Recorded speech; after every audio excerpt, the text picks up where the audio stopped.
Welcome to No Worries Biology. My name is Anja Doyle, and in this video I want to talk about CLIL, C-L-I-L, what it is and why it is important. The letters C-L-I-L stand for Content and Language Integrated Learning. What does that mean? The term Content and Language Integrated Learning was established in 1994 by David Marsh and Anna Maliers as kind of an umbrella term for lesson situations in which students study a content matter and a language at the same time. So it refers to subjects which traditionally aren't focusing on language per se, like biology, chemistry, physics, math, geography, history, music, art, ethics, and so on. The idea is that students study these subjects and their traditional content in a language which isn't their native language, and they pick up new language skills along the way, so to say. Therefore, these subjects taught in a foreign language pick up a second objective, which is language acquisition. Often, this language is English, but it might be any language really. For this to be successful, these subjects, which traditionally only focus on their subject matter, need to put some emphasis, at least, on language as well. But let's start at the beginning. Who are these students who might find themselves in a content and language integrated learning situation? Well, first of all, there are those students who study at international schools abroad. British schools, American schools, French schools, German schools, and so on. While there are some differences between these schools, of course, with regards to what types of students they have in attendance, I think it's safe to say that the majority of international schools abroad have a very high percentage of students studying there who don't speak the school language as their native language. A second group of students in content and language integrated learning situations are those attending bilingual schools, no matter what the combination of languages might be. English and Spanish, German and English, English and Chinese, you name it. So the next obvious question that arises is, how well do students need to be acquainted with a language in order to study a certain subject in that language? The Central Agency for German Schools Abroad recommends students to have reached at least proficiency level B1 before starting to study a subject in a non-native language. What does this mean? In 2001, a very important document called the Common European Framework of Reference for Languages was published, and in it are defined certain reference levels or proficiency levels for language acquisition.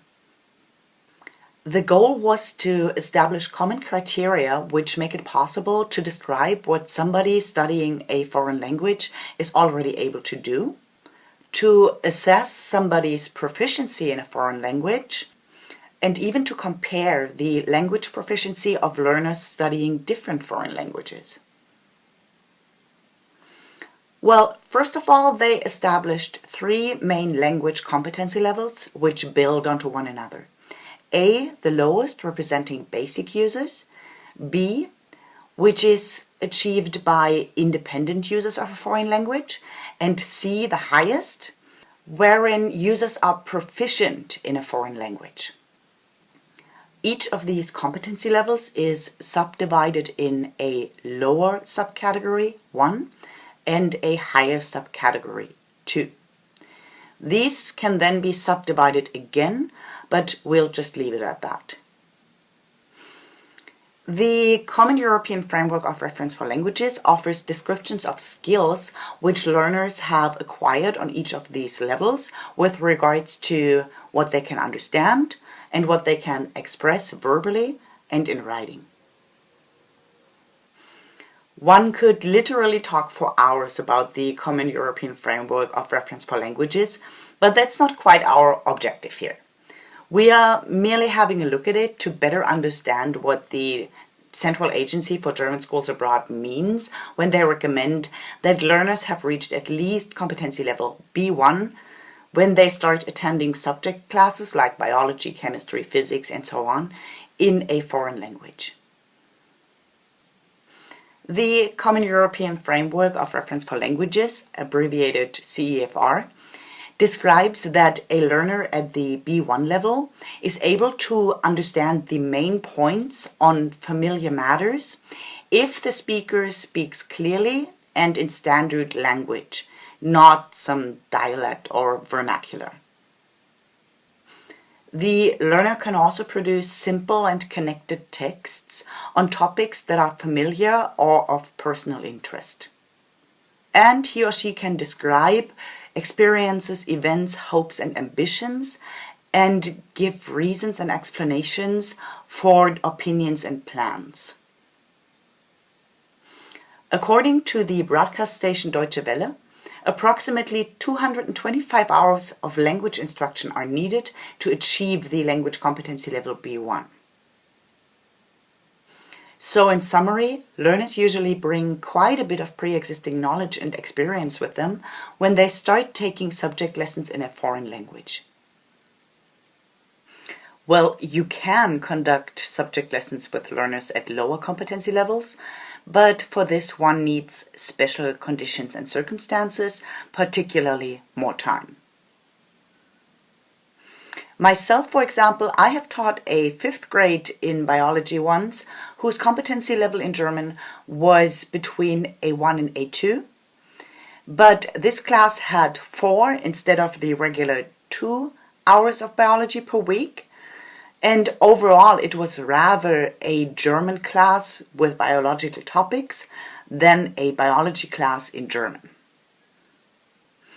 But this was a special case. Like I said before, usually learners have reached at least competency level B1 when they start with content and language integration. So what are the goals from a language perspective when content and language integration are implemented in schools? It is not an uncommon misconception to expect that by the end of a learner's school career, he or she has been transformed from a foreign speaker to a native speaker. But that is not only impossible, but also not necessary. In schools and in all language learning situations really, the objective is to acquire language competency. But language competency does not primarily mean to speak and write without making any grammar mistakes ever, but to be able to use language in such a way that one is able to act, able to convey intentions and ideas in an intelligible, comprehensible, and situationally appropriate manner. What does that mean? Again, according to the Central Agency for German Schools Abroad, students should have achieved language competency level B2 by the end of grade 10 and language competency level C1 by the end of grade 12. Without going into too much detail here, this translates into students being able to understand texts on concrete and abstract matters by the end of grade 10, explicitly including texts on subject matters, so here content and language integrated learning can be immensely helpful. Also at the end of grade 10, students should be able to speak spontaneously and fluently on a broad spectrum of topics. In grade 11 and 12, they are supposed to learn to deal with more demanding texts and even to be able to understand implicit meanings. At no point do the descriptions of these competency levels include restrictions like the learner is only allowed to make so and so many mistakes per 100 words. Not at all. Of course, language mistakes should be avoided wherever possible, especially if they impede the communicative intention or if they alter the content of what is supposed to be communicated. But more often than not, language mistakes are far less significant than we might assume at first glance. So now we know who might be partaking in content and language integrated learning scenarios, what these learners bring to the table from a language perspective, and what the rough goals for their language development are. That leaves the question why subjects which are traditionally not involved in facilitating language acquisition should get involved. Why are they important in building language proficiency? To answer this question, we need to talk about the nature of languages. A language is not a homogeneous mush, one and the same language for all kinds of situations. No. We can divide a language into different subcategories, each being applied to different situations and circumstances, each fulfilling different functions, and those subcategories differing from each other in their vocabulary, their typical structures, and their specific complexity. There is, for example, the everyday language we use to communicate on a daily basis with the people around us, and which itself could be divided into many different subcategories. Abilities in this area are called BICS, Basic Interpersonal Communicative Skills. Then there is a special type of language which we use in lesson settings with specific phrases and idioms. A mathematical language which aims at avoiding ambiguities by using symbols and formulae. And there are vernaculars of different subject areas and sciences used in cognitive academic settings, which is why language skills in this area are called CALP, Cognitive Academic Language Proficiency. These are only some of the types and categories we can subdivide a language into. When students start to learn a new language in school and therefore start to build competency in this language, they address BICS, Basic Interpersonal Communicative Skills, first. To introduce oneself, to talk about one's family, to ask for directions, and so on. After a while, the students are advanced enough to get their lesson instructions in that language as well. So their language abilities then include BICS and the pedagogical lesson speak, so to say. Even more advanced students start to read books in the language they are studying, and they begin to talk about them, to analyze them, to interpret them. At this time, elements of CALP, the Cognitive Academic Language Proficiency, start to enter the lesson. But in order to enable students to reach competency level B2 at the end of grade 10, they need to get the opportunity to learn to communicate about a broad spectrum of topics. This is where the support by the subject lessons becomes so valuable. It is here, within those subject lessons, that the students need to get the chance to build up their subject-specific vocabulary to be able to express themselves on many different topics. And here they also learn suitable forms of communication for a variety of social and thematical situations which otherwise might not occur in their language lessons. And not all subjects are created equal with regards to the language they use. They differ, for example, in how much common language, BICS, they use, or how abstract and symbolized their language is. They also differ in how much subject-specific vocabulary they require, and this is where biology takes the lead, without a doubt. To sum it up, integrating content and language learning helps to broaden the language proficiency of students in general, and specifically, it helps to facilitate the acquisition of CALP, the Cognitive Academic Language Proficiency. So, CLIL enables students to reach a level of language proficiency which traditional language instruction by itself would not be able to convey. But what does CALP entail? How is cognitive academic language different from regular interpersonal communication? These differences aren't always immediately apparent to native speakers, so let's have a closer look at them. Just think about a text you would find in a high school textbook on a specific topic in your subject. what would you most likely find there from a language perspective? First of all, cognitive academic language usually occurs with much less context than interpersonal communication. In everyday communicative situations, it is quite possible that the meaning of an utterance can be deduced from the situational settings. If I am, for example, traveling in a country where I don't speak a word of the native language, and suddenly somebody says something to me, I might be able to infer from his or her tone of voice, from the expression on their face, from gestures, from where we are and what is happening at that moment, what this person most likely said to me. In this case, the context conveys the content of the communicative act. But when dealing with cognitive academic language, there usually isn't much context to infer anything from. There might be a diagram or a picture next to that text in the textbook, but more likely than not, this picture or diagram will be made understandable by the text and not the other way around. So without the ability to decode the text, I won't be able to receive the message. Next, CLIL is characterized by subject-specific vocabulary. Those might be words we don't use in basic interpersonal communication at all, like homeothermic, for example. Or there might be words which have a slightly or vastly different meaning in regular communication. An ecological niche, for example, is not a shallow recess in a wall. Furthermore, in cognitive academic writing, we find longer, more complex sentences which often pose challenges even to native speakers, but are particularly difficult for non-native speakers.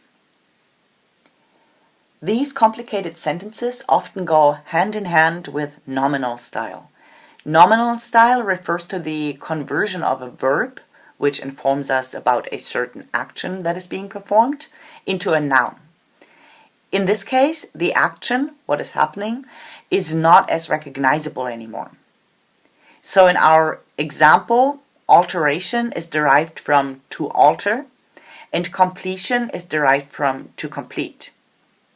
Nominal style helps to convey high density of information, but especially for non-native speakers, it also poses a challenge because this density needs to be unpacked, explicitly or implicitly, unconsciously or consciously, before the message can be understood.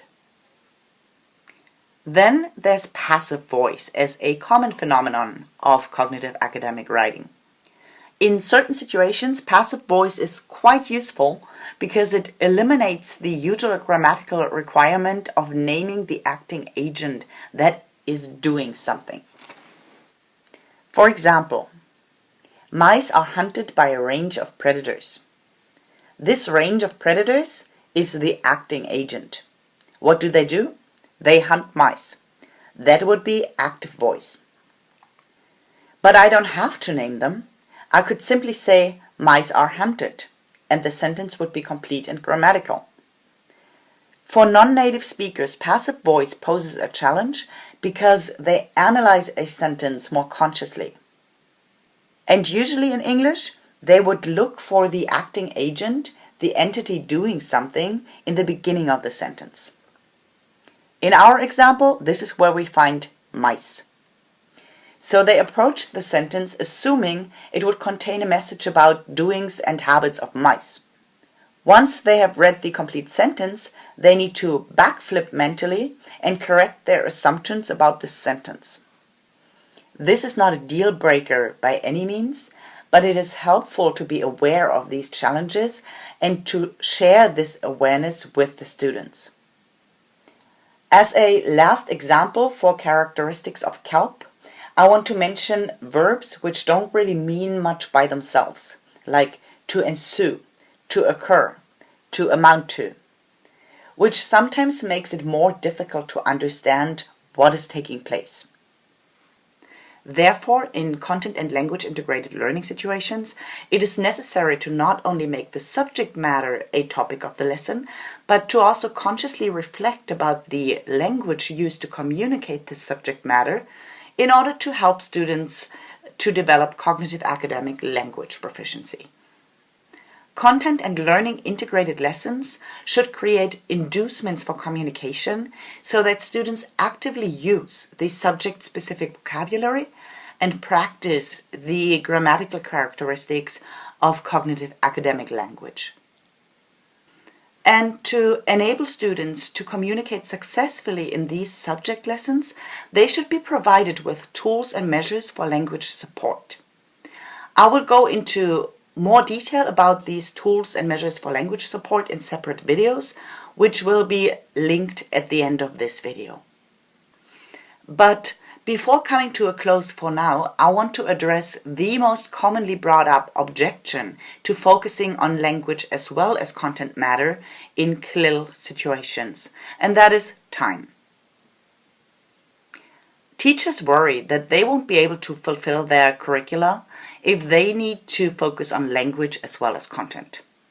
And while it is undeniably so that talking about language and practicing communication require time, as teachers we all have a certain flexibility when it comes to the depth to which we are teaching certain aspects of our subject.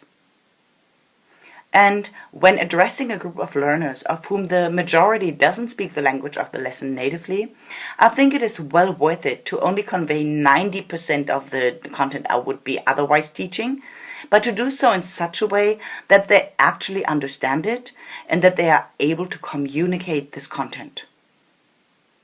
After all, what do we remember from certain subject areas we studied in school after 5 or 10 years? But leaving school with a high-level language proficiency in a foreign language in addition to our native language is a valuable skill which is sure to be applicable in a wide range of areas. This is it for today. I hope this video may have been helpful for some to learn more about content and language integrated learning. At www.noworriesbiology.com you can find a variety of materials for language support in biology. Just have a look around. See you next time.